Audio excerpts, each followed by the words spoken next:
20 years ago, Jack met a woman with hair as red as fox fur and luminous green eyes which rarely blinked. She had a freckled breast, pale skin, and long, almost prehensile toes, which she used to pick up dropped hairbands. That's the part I'm reading, because mine had prehensile toes, the part that I'm supposed to be. Oh. I don't know, you have to go somewhere else, I'm not sure what. But Yeah, then you, forget that here, prehensile toe sit thing. down. Speaking of drugs, let's talk about the book. Put out a shot of something? Just kidding. Are we rolling? Electronic pollution. Is that more significant, or is the fact that the government is hiding it? Oh, God, the man said. Oh, God.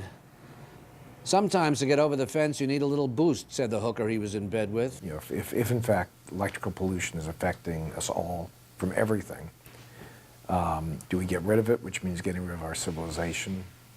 Or do we talk about it and then decide if 3% of the population dying early, getting cancer, having DNA changes? But Obama can't do Is it any more worth than it? he's already doing. It's too much. This has to be delayed for 15 years. That we'll all be dead then. So this gal picks up this guy at a bar and takes him home, and when the guy goes into her bedroom, all he sees are fluffy animals on the bureau, fluffy animals on the TV, shelves and shelves of fluffy animals. So what?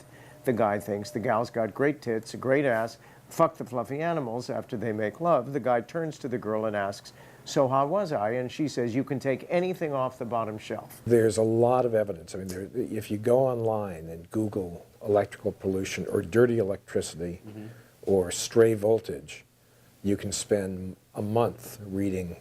The police photographer, a gawky kid, tall just out of Columbia Green College, moonlighting from the local newspaper, took pictures of Stickman's body still hanging from the tree branch.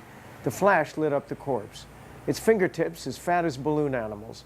The hands swollen dark from pooled blood. The forearms as big as sausages. Like Popeye, Jack thought. There's a law in show business.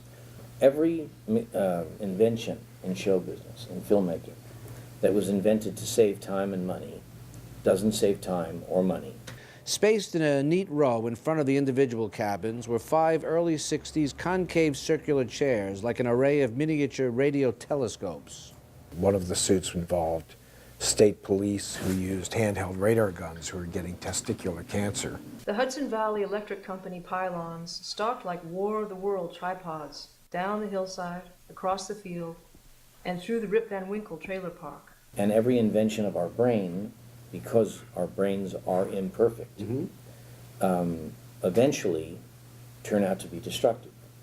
In the second ring at Geigerman's, Jack, gloved and in street clothes, circled away from Hooper, who, grinning, flicked a few feints. Jack backpedaled. So we tango, Jack said. What do you got for me? I surely got something for you, Hooper said. He popped Jack in his already bruised face. Jack jabbed, but Hooper was too fast. He got in under Jack's left and opened the cut over Jack's right eye. I meant information, Jack said, blinking away the blood. Hooper cracked Jack's nose, which started to bleed. Again, Jack jabbed and missed. When I was a kid, Jack said, I used to be a street fighter. Pity we're not in the street,